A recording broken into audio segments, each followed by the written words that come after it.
几项功夫，却也精通吗？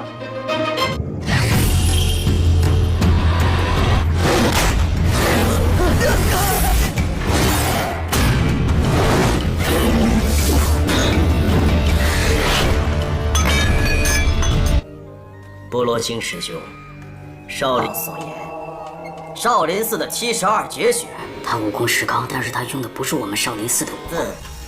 散了吧。曾自行离去。 Setelah Master Biksu Juanzi berhasil menunjukkan 72 jurus milik Shaolin, ia merasa jika kuil Shaolin tak lagi sebanding dengan kuil naga langit yang ada di negeri Tali. Salah satu guru pun merasa tersinggung. Lalu di sini Biksu Juanzi menggunakan jurus jari silam dan guru itu kalah saat beradu jurus dengan dirinya. Yusu yang melihat gurunya terluka, ia sangat marah dengan perilaku dari Biksu Juanzi. Ia terus mengatakan jika jurus yang digunakan Biksu Juanzi bukanlah jurus milik kuil Shaolin. Tapi semua biksu yang ada di sana tak percaya dengan perkataan Yusu. Malah mereka ingin Yusu untuk mundur jika tak sanggup melawan Biksu Juanzi. Di saat Yusu mulai putus asa, ia menggunakan kekuatannya, yaitu mengeluarkan jurus jari silam. Ternyata Yusu juga berhasil menguasai jurus jari silam tersebut. Biksu Juanzi yang melihat hal itu, ia merasa jika jurus yang dikeluarkan oleh Yusu bukanlah milik kuil Shaolin. Ia kemudian menyerangnya dengan salah satu jurus. Beruntung Yusu berhasil menahannya.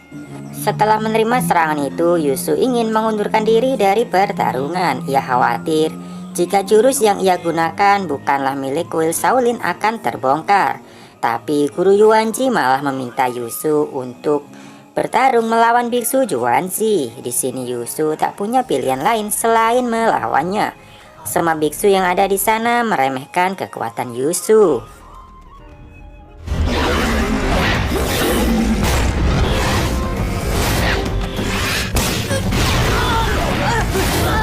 Meski Yusu terkena serangan telak dari Biksu Juanzi, tapi ia masih berhasil bangkit dan tak menyerah akan serangan Biksu Juanzi. Semua orang terkejut melihat Yusu yang begitu kuat. Apalagi semua kungfu yang dimiliki Yusu berhasil mengimbangi kemampuan dari Biksu Juanzi. Yang mana di sini Biksu Juanzi menggunakan jurus 72 milik kuil Shaolin. Meski begitu, Yusu masih berhasil menghindari serangan dari Biksu Juanzi. Saat pertarungan semakin sengit, Yusu dibantu 4 murid dari Istana Lingjua. Mereka menyamar menjadi murid kuil Shaolin. Tapi Yusu memerintahkan mereka untuk menghentikan serangan. Sontak, Biksu Juanzi mengatakan kalau kuil Shaolin juga menyembunyikan seorang wanita.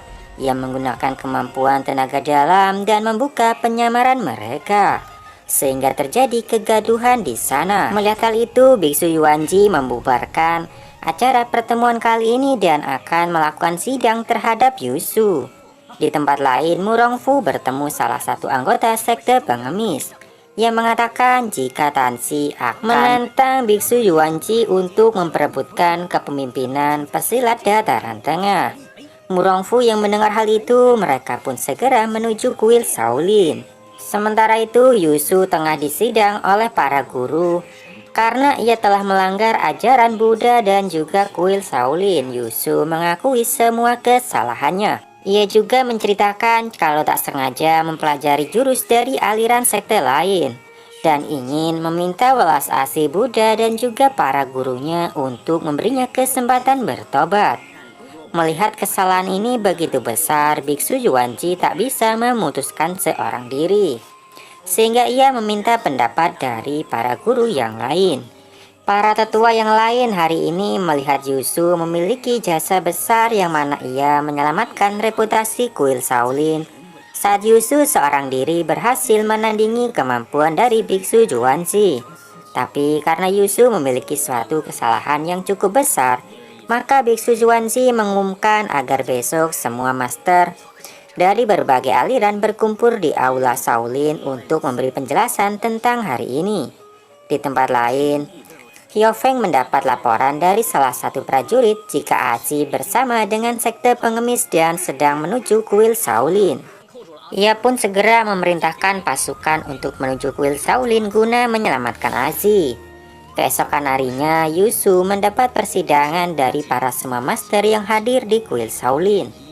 Di sini gurunya juga mengatakan jika kesalahan Yusu sangat besar, sehingga ia tak lagi mampu mempertahankan Yusu untuk tetap menjadi murid kuil Shaolin. Mengingat Yusu kini tak memiliki kungfu kuil Shaolin dan malah ada tenaga dalam dari sekte lain, sehingga Yusu diminta biksu Juanzi untuk meninggalkan kuil Shaolin. Mendengar keputusan tersebut, di sini Yusu sangat terpukul. Ia tiada hentinya memohon maaf kepada sang guru dan juga para tetua biksu Shaolin. Tak lama kemudian ada salah satu biksu yang melapor jika ada orang yang ingin menemui biksu Juanzi. Ternyata orang itu adalah ayah dari Tuan Zhu.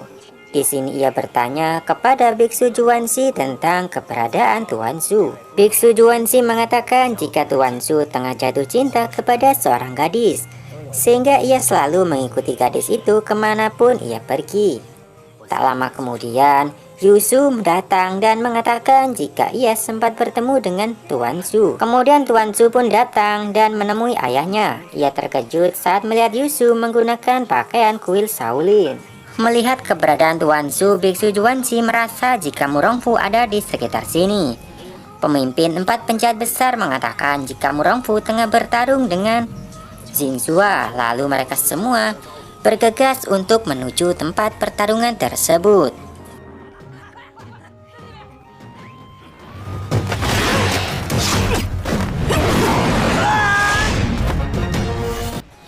Murongfu berhasil mengimbangi kemampuan kungfu milik Xingzhua.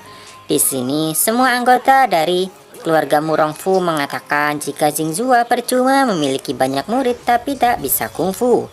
Mendengar hal itu, ia segera menyerang tapi dihalangi oleh Murongfu, sehingga mereka berdua terlibat pertarungan kembali. Tak lama kemudian, para murid Shaolin telah sampai di sana, diikuti oleh aliran sekte pengemis, yang mana Azi datang bersama dengan Tanzi. Xingzhua yang melihat Azi mengaklaim diri sebagai pemimpin aliran Xingzhua, ia merasa kesal. Melihat keberadaan Azi, ayah Tuan Zhu ingin para pengikutnya untuk menyelamatkan Azi saat terjadi kekacauan dan membawanya pergi ke tempat aman. Xingzhua yang melihat Azi mengaklaim diri sebagai ketua sekte, ia pun menantangnya untuk menerima 3 jurus. Di sini saat Xingzhua melakukan serangan itu dihentikan oleh Tanzi, yang mana ia bisa menggunakan jurus beracun milik aliran Xingzhua.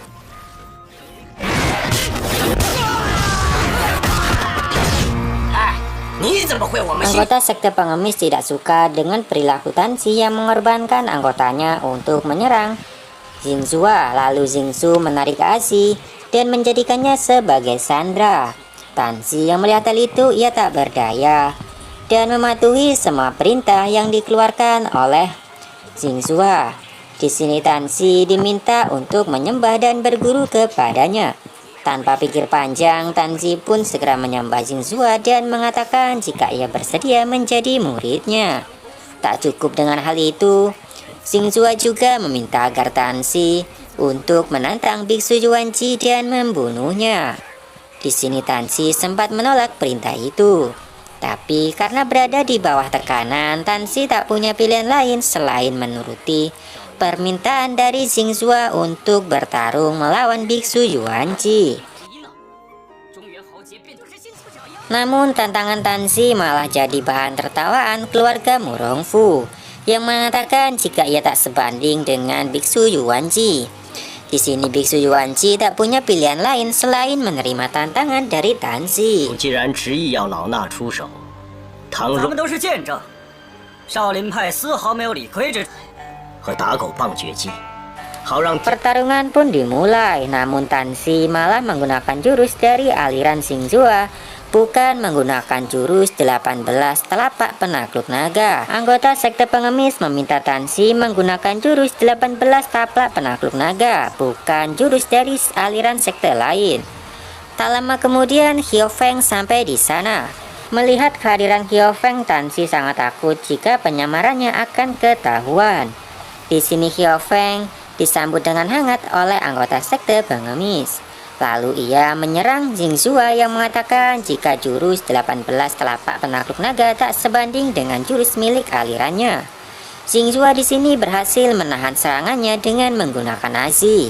Akhirnya Azi berhasil diselamatkan oleh Xiaofeng. Kemudian Azi meminta Xiaofeng untuk melakukan balas dendam karena Xingzua telah menyebabkan kedua matanya menjadi buta. Setelah Azi berada di tempat aman, Tuan Zhu segera menghampiri Xiaofeng karena mereka adalah saudara angkat. Jadi semua beban, suka dan duka harus ditanggung bersama.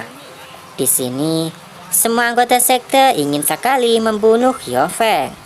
Murongfu juga ikut untuk membantu Shaolin guna menangkap Xiaofeng. Tuan Zhu yang melihat hal itu, ia tak suka dengan perilaku Murongfu yang mengambil kesempatan dalam kesempitan.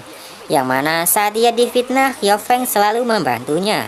Tapi Murongfu tak mendengarkan perkataan dari Tuan Zhu. 3个，一举。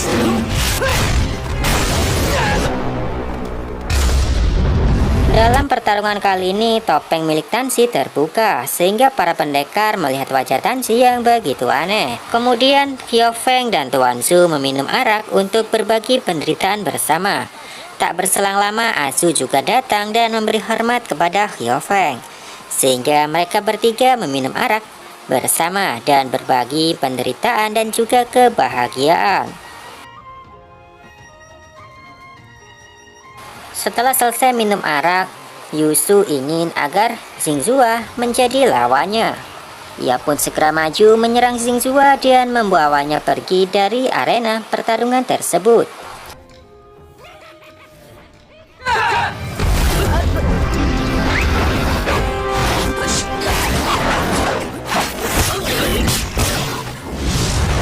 Yusu berhasil mengimbangi kungfu yang dimiliki oleh Xingzua. Di sini terjadi pertarungan sengit antara mereka berdua. Tuan Zhu yang melihat Xiaofeng dikeroyok, akhirnya ia maju untuk menyerang Murongfu. Ia juga berhasil membawa Murongfu pergi meninggalkan arena pertandingan itu untuk masuk menuju hutan. Sehingga terjadi duel sengit antara Murongfu dan juga Tuan Zhu. Di tempat lain, Yusu merasa kewalahan menghadapi jurus dari Xingzua. Tapi pada akhirnya ia berhasil melakukan serangan telak kepadanya. Lalu para murid Istana Lingjua juga berdatangan. Sementara itu Tuan Zhu berhasil menghindari setiap serangan dari Murongfu menggunakan jurus langkah ringan. Namun pada akhirnya Tuan Zhu terkena serangan dari Murongfu. Melihat anaknya terpojok, ayah Tuan Zhu melakukan serangan kepada Murongfu. Tapi di sini ayah Tuan Zhu malah terkena serangan telak dari Murongfu dan terluka. Melihat ayahnya terluka, Tuan Zhu menjadi marah. Lalu ia mengeluarkan jurus pedang 6 nadi. Xiaofeng berhasil memojokkan Tanzi dan mengalahkannya dengan mengeluarkan salah satu jurus. Yusu yang tengah bertarung sengit dengan Xingzua, ia mendapat saran dari salah satu murid Istana Lingjua untuk menggunakan jimat hidup dan mati. Yusu pun menerimanya dan membuat jimat hidup dan mati. Tapi di serangan pertama berhasil dipatahkan oleh Xingzua dan mengenai murid dari Istana Lingjua. Di serangan kedua, Yusu berhasil mengenainya, sehingga Xingzua merasa gatal di sekujur tubuh.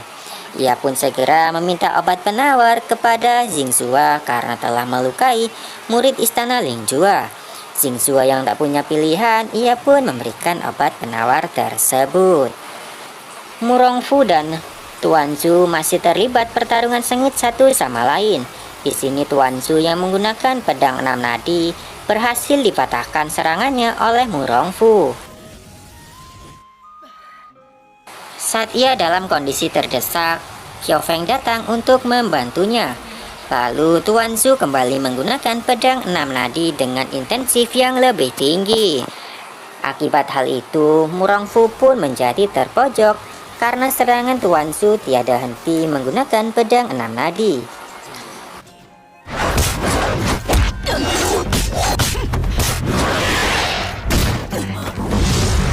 Nona Wang yang melihat Murongfu terpojok, ia meminta agar Tuan Zhu menghentikan serangannya. Murongfu yang melihat hal itu memanfaatkannya dengan menyerang Tuan Zhu sehingga ia berhasil melukainya. Melihat hal itu, Qiao Feng segera maju untuk menghentikan serangan dari Murongfu. Ia sangat kesal kenapa namanya bisa disejajarkan dengan dirinya yang melakukan tindakan tercela.